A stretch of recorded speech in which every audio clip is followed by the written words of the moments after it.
हमारे भी 600 प्लस नहीं आ रहे टेस्ट में और इंप्रूवमेंट नहीं मिल रही है ना मार्क्स में। आई गारंटी हूँ कि तुम्हारे मार्क्स इंप्रूव भी होंगे और 600 प्लस भी जाएंगे। हमारे बहुत सारा टाइम नहीं है, हमें सिलेबस भी कवर करना है। वो बेस्ट चीज क्या है जो कि टेस्ट में अच्छा स्कोर करने के लिए मिनिमम चीज हमें कर लेनी चाहिए टेस्ट से पहले। देखो मैं जो बताऊंगा ना बस ये चीजें कर लो। तो मेजर जो 2 रीजन है ना वो यही है। देखो प्रिपरेशन एंड टेस्ट। मैंने इससे पिछली वाली वीडियो में टेस्ट सीरीज का बताया था, उसमें बताया था कि टेस्ट के लिए प्रिपेयर करना होता है। तो हेलो गाइस, मेरा नाम मोहम्मद जिब्रील है, आप मुझे जानते हो। मैंने 685 स्कोर किया था नीट 2023 में। अगर नहीं जानते हो चैनल पे विजिट करो, जान जाओगे। तो जैसा कि मैंने बताया कि ये देखो स्कोरिंग अगर लेस देन तुम्हारा 600 हो रहा है ना, उसके 2 मेजर रीजन ये 2 है। एक है हमारे पास टेस्ट के दिन गलती कर रहे हो, यानी कि या तो तुमने टेस्ट में खराब किया कुछ या फिर तुमने प्रिपरेशन में खराब किया कुछ। ठीक है, इन्हीं दोनों चीजों में तुमने कुछ किया है जिसकी वजह से तुम्हारे मार्क्स इंप्रूव नहीं हो रहे हैं, जिसकी वजह से तुम्हारे मार्क्स 600 से नीचे रह रहे हैं। तो सबसे पहले ये देखो टेस्ट में तुम क्या कर सकते हो। टेस्ट के दिन तुमने टेस्ट देते वक्त क्या गलती करी हो सकती है। हो सकता है तुम्हारा टाइम मैनेजमेंट खराब हो या फिर तुमने सिली मिस्टेक करी होती है। तो बहुत सारे बच्चों का ये चीज रहता है कि सिली मिस्टेक बहुत करके आ जाते हैं, हमसे 10-15 तो सिली मिस्टेक ही हो गई। सिली मिस्टेक का तो यही है, प्रैक्टिस जैसे जैसे करोगे और जितना फोकस होकर पेपर को करोगे तो सिली मिस्टेक खत्म होती जाएंगी। सिली मिस्टेक का ये सीन है। बाकी अगर टाइम मैनेजमेंट जैसी किसी भी चीज में दिक्कत होती है तो इसका मतलब तुम्हारी टेस्ट स्ट्रेटजी में कहीं ना कहीं कमी है। और टेस्ट स्ट्रेटजी पे मैं पहले ही वीडियो बना चुका हूँ, तो वहां से अगर देख लेना, क्योंकि उससे 2 घंटे में तुम 560 मार्क्स स्कोर कर जाओगे। मैं इसके बारे में बार बार बताता हूँ क्योंकि ये बहुत ही ज्यादा इफेक्टिव मेथड है टेस्ट करने का। तो तुम इससे प्रैक्टिस करोगे तो काफी सही रहेगा, इसको अपने प्रैक्टिस में लाओ। तो ये तो आज का इशू नहीं है, ये तो तुम्हारे टेस्ट में जो दिक्कत है उसके लिए। मेन जो अब दिक्कत है वो है प्रिपरेशन में। टेस्ट स्ट्रेटजी भी बहुत बढ़िया है, तुमने बहुत अच्छे से पेपर दे लिया तो कंप्लीट भी कर लेते हो टाइम के अंदर, असली मिस्टेक भी नहीं होती है। लेकिन फिर भी अगर तुमने इस चीज पे काम नहीं किया, मतलब टेस्ट को प्रिपेयर करके टेस्ट नहीं दिया, तो ऑब्वियस सी बात है भाई तुम्हारे मार्क्स तो कम ही आएंगे ना। तुमने टेस्ट के लिए पढ़ा ही नहीं जो टेस्ट के सिलेबस में आने वाला है, या पढ़ा भी था पहले तो उसको अभी रिवाइज नहीं किया, तो तुम्हारे जो मार्क्स आने चाहिए थे, जो ला सकते हो तुम, उससे कम मार्क्स आएंगे। तो उसमें क्या क्या करना होता है। और देखो कुछ बच्चों को मैंने देखा है कि बंदे ना सिलेबस तो चल ही रहा है तो टाइम नहीं मिल पाता है, फिर मैनेज नहीं कर पाते हैं कि सिलेबस तो चल रहा है लेकिन सिलेबस के साथ साथ हम टेस्ट के लिए कैसे प्रिपेयर करें। टेस्ट के लिए पढ़ ही नहीं पाते हैं, तो फिर टेस्ट आता है, टेस्ट बस दे के आ जाते हैं, उसमें स्टैंड मार्क्स बना हुआ है, एक ना ही सही से मार्क्स आ रहे हैं अच्छे, और मतलब इंप्रूवमेंट भी नहीं हो रही है। तो ऐसे बच्चे देखें तो करना क्या होता है पता है तुम्हें। देखो मैं बताता हूँ। जैसे कि मान लो मोस्टली बच्चों के क्या होते हैं, संडे को टेस्ट होते हैं। ठीक है, संडे को तुम्हारा टेस्ट है ना, तो इसमें ना तुम्हें डेली थोड़ा सा टाइम देना पड़ेगा। बहुत सारे बच्चे ऐसे भी हैं, अगर तुम ऐसे हो ना, तुम टेस्ट अगर स्किप कर रहे हो तो बहुत बड़ी गलती कर रहे हो। क्योंकि देखो यार, एट द एंड तुम्हें क्या देना है, एग्जाम ही तो देना है, टेस्ट देना है। तो अभी से अगर तुम इसे स्किप करोगे ना, तुम्हारे अंदर से तुम्हारे सबकॉन्शियस माइंड में ये चीज बैठ जाएगी, हाँ टेस्ट को उतना सीरियसली लेना नहीं होता है। तो यही चीज होती है, फिर लास्ट के एग्जाम डे पे तुम घबराते हो और तुम्हें डर लगता है। ये इसी वजह से होता है, क्योंकि हम अभी से ही हमारा माइंड ही खुद टेस्ट को सीरियसली नहीं लेता है, उसके लिए प्रिपेयर करना उतना सीरियस नहीं समझता है। तो इसीलिए अभी से ये आदत डालो कि तुम्हारा जैसे डेली का जो भी शेड्यूल है उसके साथ साथ 1 से 2 घंटा तुम टेस्ट की प्रिपरेशन के लिए लगा रहे हो। ठीक है, वैसे तो जो तुम्हारा इस पीरियड में कवर होगा सिलेबस वो भी आने वाले हैं टेस्ट में। और ऐसा भी कभी कभी हो जाता है कि मतलब पीछे अगर सिलेबस हो रखा है तो उसका रिवीजन करने के लिए पीछे वाला सिलेबस भी टेस्ट में डाल दिया जाता है। तो उसको भी रिवाइज करने के लिए तुम डेली का थोड़ा थोड़ा टाइम, 1 घंटा हो गया, 1 घंटा मिल गया तो वो लगा दो। ठीक है, टेस्ट की प्रिपरेशन में लगाओगे यहाँ से लेकर, और बाकी इसके साथ साथ इस डे का जो भी तुम्हारा टारगेट है वो कंप्लीट करोगे। और बस ये एक चीज याद रखना, जो सैटरडे आएगा तुम्हारा, इस दिन को तुम मोस्ट ऑफ द टाइम जो है ना अपना, मोस्ट ऑफ द टाइम तुम टेस्ट के लिए लगाओगे। यस, ये सैटरडे के दिन, क्योंकि सैटरडे के अगले दिन तुम्हारा टेस्ट देना है और टेस्ट तुम्हें अच्छा करना है। अच्छा करना जरूरी है भाई तुम्हारे लिए। क्यों? क्योंकि टेस्ट अगर तुम एक टेस्ट अच्छा करते हो ना, तो तुम्हें खुद से अंदर से मोटिवेशन आता है कि नेक्स्ट टेस्ट भी अच्छा करना है। और जब तुम टेस्ट को अच्छा करने के उसमें रहते हो ना, मोटिवेशन में, तो उसके साथ साथ ही तुम्हारी प्रिपरेशन अच्छी होती है। इसलिए अगर ऐसा नहीं भी है ना तुम्हारे अंदर, तो तुम्हारे को अंदर से होना चाहिए, मोटिवेशन रहना चाहिए कि ये वाला टेस्ट मेरे को अच्छा करना है, इसमें अच्छा स्कोर करना है। उससे ही तुम्हारी पढ़ाई अच्छी होगी।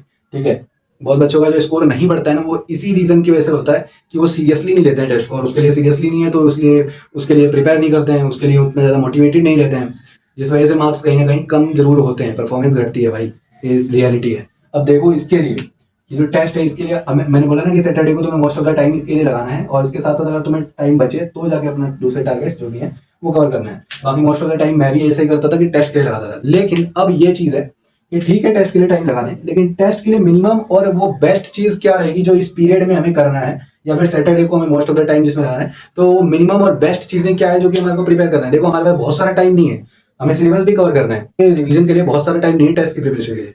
तो वो बेस्ट चीज क्या है जो कि टेस्ट में अच्छा स्कोर करने के लिए मिनिमम चीज हमें कर लेनी चाहिए टेस्ट से पहले। तो उस पर बात करते हैं। जो मैं करता था, तो मैं टेस्ट देता था, और मैंने जब टेस्ट की एनालिसिस करा करता था तो उसमें मैं ये पता था कि अगर मैं देखूं एनालिसिस करने के बाद मुझे ये पता चलता था जब मेरे क्वेश्चन कभी गलत होते थे ना, तो वो किस रीजन से गलत होते थे, उनका कहीं ना कहीं रीजन इन्हीं में आता था। ये जो है, अब ये देखते हैं कि क्या है ये। तो देखो फिजिक्स एंड केमिस्ट्री के लिए मैं अलग थोड़ा सा बताऊंगा, और बायो के लिए अलग बताऊंगा। मिनिमम चीज हमें क्या करनी होती है, जैसे टेस्ट आने वाला है ना, तो उसके लिए हमें सबसे पहले नोट्स करने ही करने हैं। नोट्स तो तुम डेली, जैसे तुम्हारा जो चैप्टर चल रहा है तो उसके तो डेली हो जाते होंगे, यानी कि जो तुम्हारा कराया जा रहा है लेक्चर, तो उसके तुम नोट्स डेली रिवाइज करा करो, अगर नहीं करते हो तो मैं पहले ही बता चुका हूँ। तो नोट्स उसको डेली भी रिवाइज करना है, और अगर भूले हुए हो कुछ या पीछे का आ रहा है तो उसको भी रिवाइज करना है इस पीरियड के दौरान। ठीक है, नोट्स तो करना ही करना है। इसके अलावा एनसीईआरटी, एनसीईआरटी जो है ना ये मेजरली तुम्हें बायो में रिवाइज करनी है, और एनसीईआरटी ही वो चीज़ है जो कि बायो में तुम्हारे को 360 दिलवा देगा।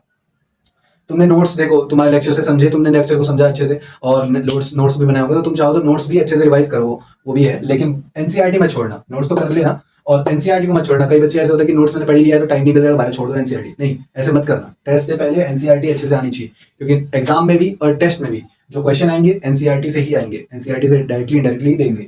इसलिए एनसीईआरटी तुम्हें करनी है लास्ट टाइम पे, यानी कि जब तुम्हारा टेस्ट होने वाला है ना, तो उससे तुम्हें वैसे तो एनसीईआरटी को पूरे हफ्ते पढ़ी रहे हो तुम, 2-3 रिवीजन तुमने लगा भी दी है, लेकिन बायो का जब जिस दिन टेस्ट होगा, टेस्ट से सुबह सुबह जैसे टेस्ट तुम 2:30 बजे से देते हो या 2 बजे से देते हो, ठीक है, तो उससे पहले 2-3 घंटे पहले ही तुम्हें एक बार फिर से थॉरोली देख लेना है बस पेजेस को कि बायो की एनसीईआरटी में है क्या, क्योंकि जब तुम बायो करने बैठोगे ना तो तुम्हारे क्वेश्चन के डायरेक्ट तुम्हारे को आंसर सामने दिखेंगे।